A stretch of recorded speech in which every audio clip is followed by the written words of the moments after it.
Vous vous réveillez souvent au milieu de la nuit et vous vous demandez pourquoi vous avez du mal à vous rendormir quand cela arrive. Eh bien, cela pourrait être parce que vous faites partie des élus de Dieu. Assurez-vous de regarder cette vidéo jusqu'à la fin, je vais vous expliquer pourquoi Dieu vous réveille entre 3h et 5h du matin. Vous découvrirez également ce qu'il faut faire et comment profiter de cette saison spéciale. Avant de continuer, si c'est votre première fois sur cette chaîne YouTube, abonnez-vous. Ce n'est pas une coïncidence si vous vous réveillez à certaines heures chaque nuit, surtout entre 3h et 5h. Vous pourriez penser que vous avez de l'insomnie, mais non, ce n'est probablement pas un problème de sommeil. En réalité, quelque chose de spirituel se passe. Dieu essaie de vous atteindre en tant que l'un de ses élus. Au lieu de paniquer à cause de votre manque de sommeil, écoutez la raison pour laquelle Dieu vous garde éveillé à cette heure de la nuit. Il existe plusieurs veilles, y compris celle entre 3h et 5h du matin. C'est la 4e et dernière veille, et elle est très importante car c'est une heure de visitation, un moment où Dieu visite ses élus avec des ministères angéliques. Pendant cette 4e veille, vous pouvez vivre des rencontres qui changeront votre vie et celle des générations futures. Cela se voit dans la Bible, dans le livre de la Genèse 32-26, où il est dit « Alors l'homme dit « Laisse-moi partir, car il fait jour ». Mais Jacob répondit « Je ne te laisserai pas partir sans que tu me bénisses. » Il s'agissait de la rencontre de Jacob avec un ange, et on croit que cet événement s'est déroulé entre 3h et 5h, car c'est généralement l'heure la plus sombre avant l'aube. Vous pouvez voir que l'ange suppliait Jacob de le laisser partir, car le jour se levait. La visitation de Jacob par l'ange a transformé sa vie à jamais. C'est la naissance d'une nation appelée Israël. Le Seigneur Jésus-Christ, dans Marc 6,48, marcha aussi sur l'eau pour rejoindre ses disciples lorsqu'ils luttaient contre une terrible tempête, à la même 4e veille. Les événements stratégiques de la bénédiction et de l'intervention de Dieu se sont produits à la 4e veille. Dieu veut aussi vous visiter, tout comme il a visité Jacob et les disciples, qui étaient également élus. Vous pouvez donc voir l'importance de cette veille que Dieu veut que vous fassiez à ces heures. Vous ne devez pas vous forcer à vous rendormir. Dieu veut que vous maximisiez ce moment de rencontre car il est sur le point d'accomplir de grandes œuvres dans votre vie. Voici 3 choses que Dieu veut que vous fassiez lorsque vous êtes éveillé entre 3h et 5h. 1. Priez avec ferveur contre l'ennemi. Le diable est connu pour pervertir toutes les bonnes choses que Dieu fait. Tout comme Dieu utilise la 4e veille pour visiter son peuple, le diable et ses agents travaillent aussi à cette heure pour détruire ce que Dieu fait dans votre vie. Cette heure est également connue comme un moment d'activité démoniaque. L'heure de 3h du matin est appelée l'heure du mal. Parfois, quand tout semble aller mal dans votre journée et que vous voyez les empreintes du diable à l'œuvre, tout cela provient des mauvaises semences que l'ennemi a semées à une telle heure maléfique. Jésus a confirmé cela dans Matthieu 13,25 en disant « Mais pendant que tout le monde dormait, son ennemi vint, sema de l'ivraie parmi le blé et s'en alla. » C'est pourquoi Dieu continue de vous réveiller. Il veut que vous soyez vigilants et que vous défendiez votre territoire contre l'ennemi. Souvenez-vous que les armes de votre combat ne sont pas charnelles, elles sont assez puissantes pour renverser les forteresses. Mais si vous avez une bonne arme mais refusez de l'utiliser, cela a-t-il un sens? L'une des armes de votre combat est la prière de minuit. Dieu vous réveille afin que vous puissiez l'utiliser contre l'ennemi. Dieu vous a choisi pour être un guetteur, non seulement pour vous-même, mais aussi pour vos proches. Ézéchiel 33,6 dit « Mais si le guetteur voit l'épée venir et ne sonne pas de la trompette pour avertir le peuple, et que l'épée vienne et emporte quelqu'un, cette personne mourra à cause de son péché, mais je tiendrai le guetteur responsable de son sang. » Si vous avez reçu des incitations de la part de Dieu pour être éveillé à l'heure de la 4e veille, vous devez y répondre, car la vie des autres est en jeu. Vous êtes chargé de protéger les autres, vous ne pouvez donc pas dormir. Plus le diable s'oppose à ce que vous receviez les bénédictions de Dieu et cherche activement à détruire tout le bien que Dieu a en réserve pour vous, plus vous devez prier avec ferveur et engager une guerre spirituelle.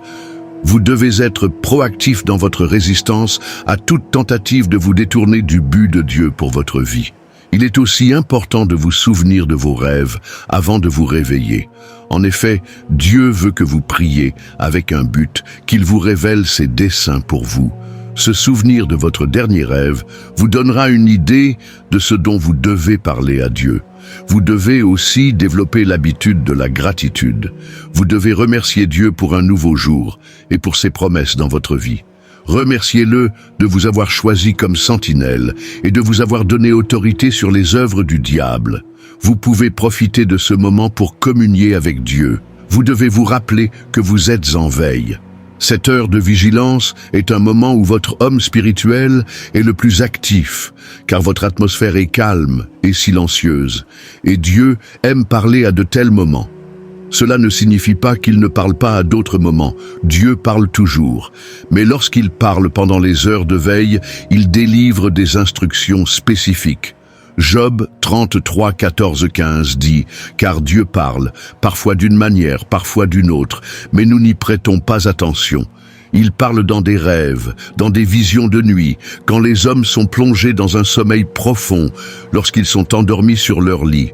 Dieu vous parlera et scellera des instructions profondes dans votre esprit. Vous ne pouvez pas décoder ces instructions à moins de vous engager dans la méditation. Pour méditer, vous devez porter toute votre attention et ne pas chercher à sortir du lit. Vous pouvez rester plus longtemps ou vous asseoir et reconnaître la présence de Dieu. Ce n'est pas le moment de jongler avec d'autres activités pendant que vous lui parlez en pensée. Demandez à Dieu de vous parler, de vous dire des choses spécifiques qu'il veut que vous fassiez. Vous commencerez à ressentir des choses, à entendre Dieu vous parler. Il pourrait même vous donner des instructions concernant vos affaires, vos finances et vos proches.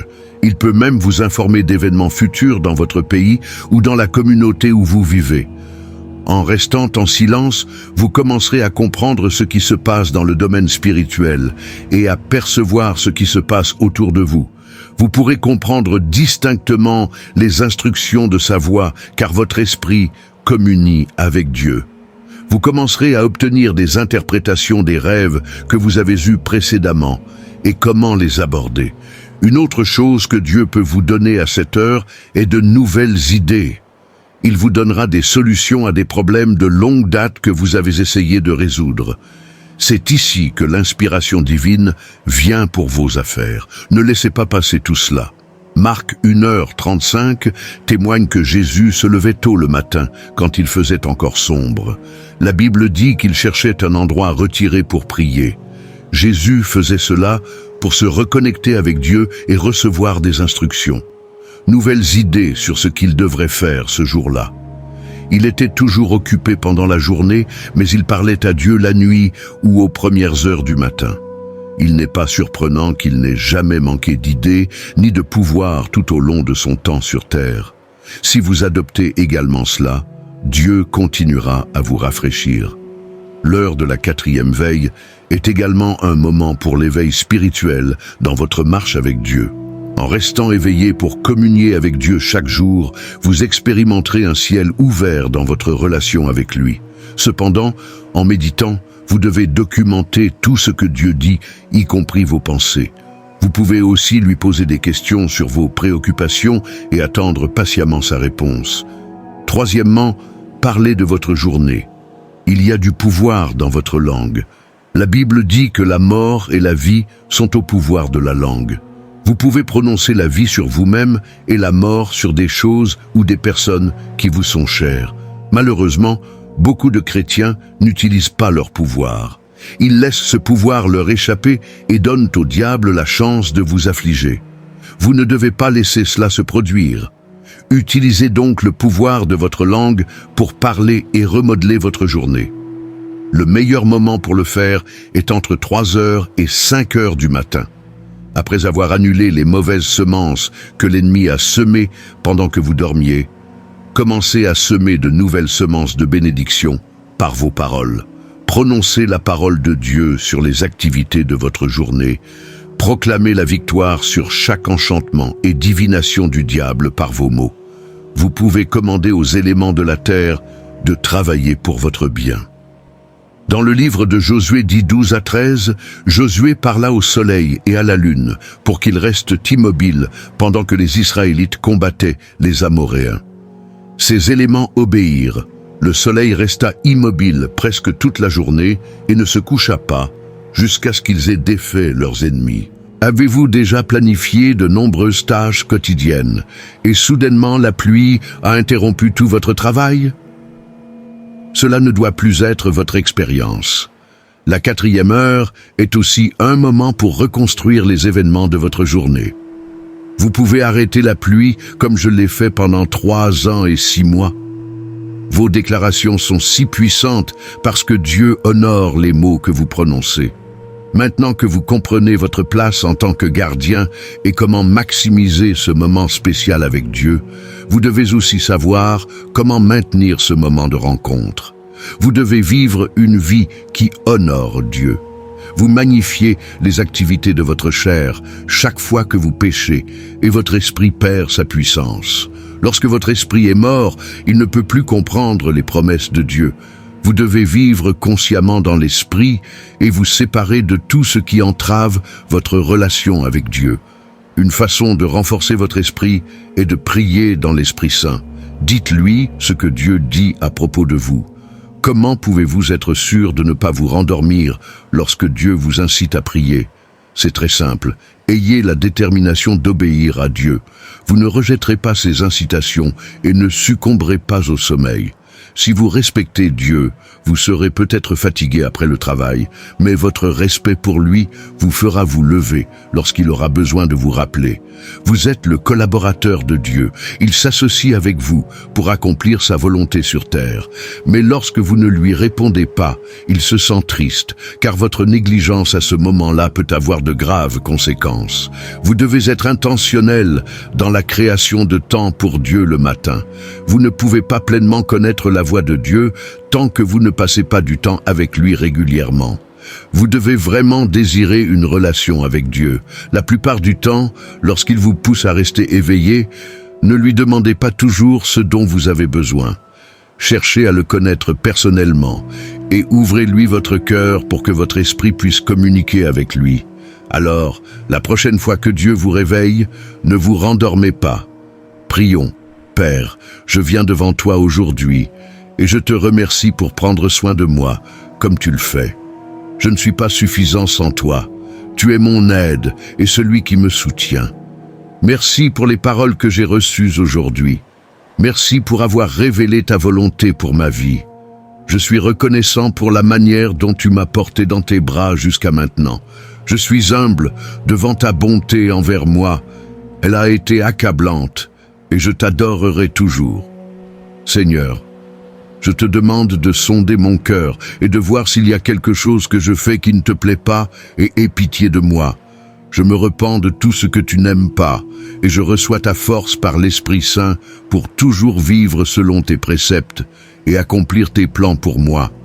Saint-Esprit, je te demande ton aide car je ne peux accomplir aucune tâche que tu m'as donnée. Aide-moi à comprendre les leçons que tu m'as enseignées aujourd'hui sur l'heure de la 4e veille. Je ne sais pas comment maximiser cette saison par moi-même. J'ai besoin que tu me rendes conscient quand tu me réveilles pendant que je m'assieds avec toi en méditation.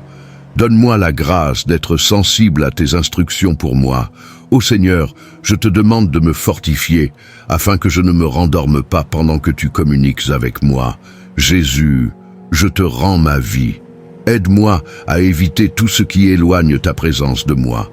Enseigne-moi à vivre consciemment dans ta présence. Ouvre mon cœur aux choses qui construiront ma relation avec toi chaque jour. Abba, je te demande de m'aider à communier avec toi. Donne-moi la grâce d'intercéder conformément à ta volonté pour moi. Je ne veux pas prier de manière désordonnée. Je demande la grâce, attendre en prière pour que ma manifestation arrive. Seigneur, que ta grâce divine vienne sur moi. Je décrète que je reçois la force de prier contre les plans de l'ennemi. Je détruis toute œuvre du diable contre ma carrière et mes finances. Je prie pour que ma famille et mes proches soient protégés sous la garde du Saint-Esprit. À partir de maintenant, je deviens sensible à la voix de Dieu. Je reçois l'aide de Dieu par le Saint-Esprit. Au nom de Jésus, Amen. Cette vidéo vous a-t-elle béni? N'oubliez pas de vous abonner à notre chaîne si vous ne l'avez pas encore fait. Aimez la vidéo pour recevoir plus de notifications qui amélioreront votre vie et votre marche avec Dieu. Si vous ne l'avez pas encore fait, aimez la vidéo pour recevoir plus de notifications qui amélioreront votre vie et votre marche avec Dieu.